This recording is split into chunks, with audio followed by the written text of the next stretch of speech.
걷고 또 걷고 걷기 운동에 매진하고 있는 중년 여성을 만났습니다. 그녀의 고민은 딱 한 가지라는데요. 과연 그 고민은 무엇일까요? 안녕하세요. 저는 비만으로 고민하고 있는 48살 전은성입니다. 급격하게 20kg이 쪘다는 은성 씨. 체중 감량을 반드시 해야만 한다는데요. 비만도가 많이 좀 심각하기 때문에 1시간에서 1시간 반 정도 꼭 걷고 있어요. 비가 오든 폭염이 이어지든 날씨와는 상관없이 은성 씨는 단 하루도 빠지지 않고 매일 걷는 루틴을 지키고 있습니다. 다이어트에 가장 좋은 건 걷기라고들 하는데요. 이 정도면 금방 체중 감량이 되겠죠? 1시간이 넘도록 계속되는 걷기. 비 오듯 땀이 나지만 한 번도 쉬지 않고 목표를 채워갑니다. 드디어 고된 운동이 끝나고 집으로 돌아온 은성 씨. 한숨이 절로 나오는데요. 한눈에 보기에도 꽤 지쳐 보입니다. 발바닥이. 오래 걸어서인지 운동이 끝날 때마다 심해지는 발바닥 통증. 점점 심해지는 통증 때문에 다이어트를 그만두고 싶을 때도 많다는데요. 네. 감사합니다. 익숙한 이 풍경, 혹시 그건가요? 느낌의 배달 음식인 것 같은데요. 아, 맛있겠다.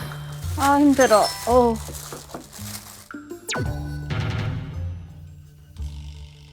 제가 배달 음식을 좀 좋아해요. 그래서 일주일에 한 2-3번 정도 치킨과 피자를 좀 시켜 먹는 편입니다.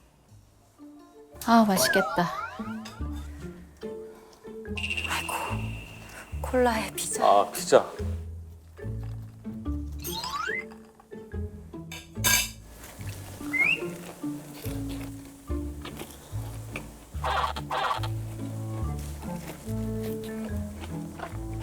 피자에 이어 치킨까지.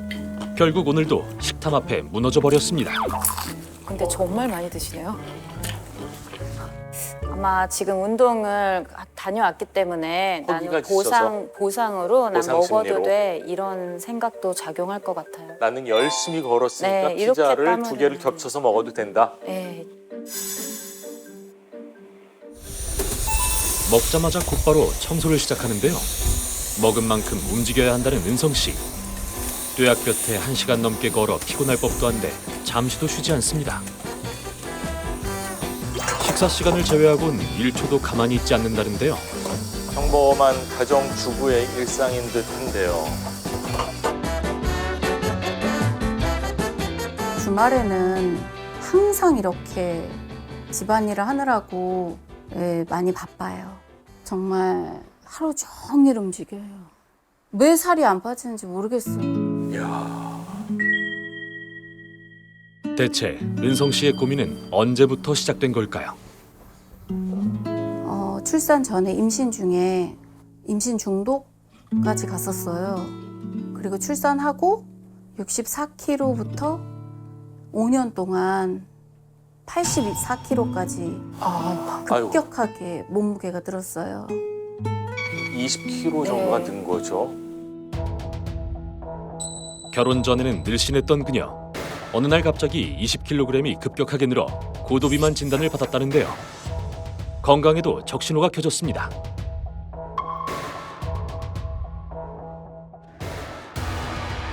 지금 몸 상태가 별로 좋지 않아요.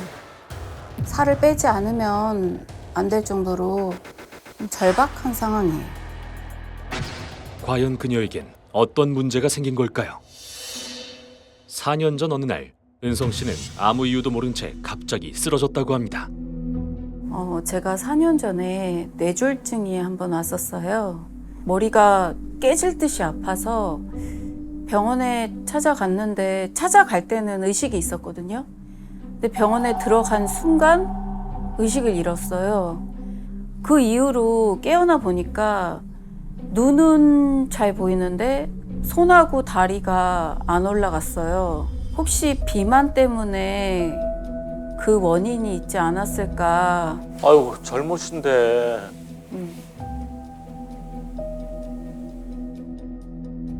정확한 몸 상태를 알기 위해 병원을 찾았습니다. 은성 씨의 발걸음은 무거워 보이는데요. 안녕하세요. 근데 아까 드시는 양 자체가 좀 많았기 네. 때문에 네네. 정확한 진단을 위해 검사를 진행했는데요. 과연 은성 씨의 현재 건강 상태는 어떨까요? 이쪽으로 오시고요. 피 검사 하신 것들 결과가 다 나와 있어요. 네. 결과가 나왔다는 얘기에 걱정되는 마음을 감출 길이 없습니다.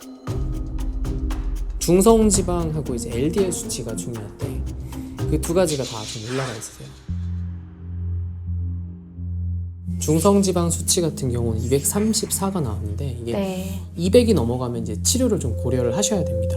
네. 그리고 이제 LDL 수치 같은 경우도 160이 나왔는데 160이 넘으면 이제 치료를 마찬가지로 이제 고려를 해야 되는데 네. 이 두 개가 같이 높으면 이게 시너지가 있어요. 안 좋은 시너지가 있어서 더 이제 어떤 동맥경화성 변화를 더 이제 유발하게 되기 때문에 뇌혈관에서 이 동맥경화 변화가 오게 되면 이게 심해지게 되면 이제 뇌졸중이나 아. 이런 것들이 오게 되고 그리고 이제 심장 같은 경우는 심근경색, 협심증 이런 것들이 대표적으로 오게 됩니다. 그래서 약을 좀 이거에 대해서는 드셔야 될 필요가 있을 것 같아요. 그래서 네.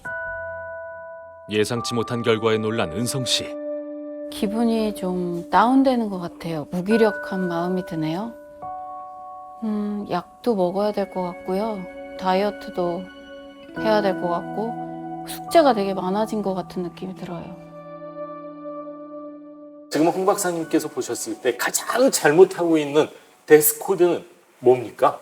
제가 꼽은 데스코드는 주간 운동입니다. 주간 운동이요? 무슨 뜻인가요? 주간 운동이라는 게요? 요새 굉장히 폭염이잖아요. 예, 근데 예. 지금 살에 잡은 운동하시는 걸 보니까 낮에 하는 예, 운동. 이 더운 날에 물도 없이 예. 햇빛 아래서 이렇게 과하게 운동을 하시게 되면 탈수라든지 기립성 저혈압을 일으킬 수 있고 특히 뇌혈관 장애가 있는 분들한테는 좀 예. 위험한 운동일 수 있습니다. 그러면은 가능하면 해 떨어진 이후에 운동을 해라 이렇게 네. 받아들이면 될까요? 아니면은 뭐 실내 운동을 더 권해드릴 수 있고요. 예. 이분이 가장 중요한 거는 여기 앞서서 뇌졸중 얘기를 했었는데 예. 간단하게 얘기하면 뇌졸중이 잠깐 스쳐 지나갔다는 건데 언제든지 정말 뇌졸중이 생길 수 있다는 아주 위험한 상태이기 때문에 그래요. 이런 뇌혈관 질환 있는 분들은 뇌졸중 환자에 준해서 이렇게 뜨거운 낮에는 활동을 과하게 하시는 거 권해드리고 싶지 않습니다. 이분이 다시 건강을 찾기 위한 얼라이브 코드 공개해 주시죠. 제가 꼽은 얼라이브 코드는 이마를 때려라입니다. 이마를 때릴 때는 보통 이제 초등학교 때 뭘 잘못했습니까? 담임 선생님이 정신 차려 마 이건데 정신을 차리라는 건가요? 아니면 뭔가요? 아, 그건 아니고요. 예. 이제 저희 대뇌 피질에서 예. 이쪽에 앞쪽을 전두엽이라고 전두엽이요? 부르는데 이 전두엽에서 충동을 조절하는 역할을 하고 예. 식탐도 일종의 충동이거든요. 식욕이라든지 식탐이라든지. 예. 근데 이제 전두엽 부분을 20초가량 누르거나 두드려줬을 때 세로토닌 분비가 늘어나면서 식욕을 어느 정도 억제하는 효과를 보였다는 연구가 있습니다. 그럼 맛있는 음식이 너무 많을 때는 한 20초 정도를 두드리고 먹으면은 식탐을 조금은 억제할 조금이라도 연구에서는 10%로 되어 있었습니다. 수 있다. 10% 네. 정도는 억제할 수 있다. 아, 그 정 처음 들어봤습니다. 한의학에서는 이곳을 인당혈이라고 부르는데요. 이곳을 지압하면 우울증이나 비염, 두통에도 효과가 있다고 합니다. 왜 웃으세요? 빨개지셨어요. 아, 빨개졌어요. 지금 사실 정신 혼미합니다. 이거. 네, 정신 혼미합니다.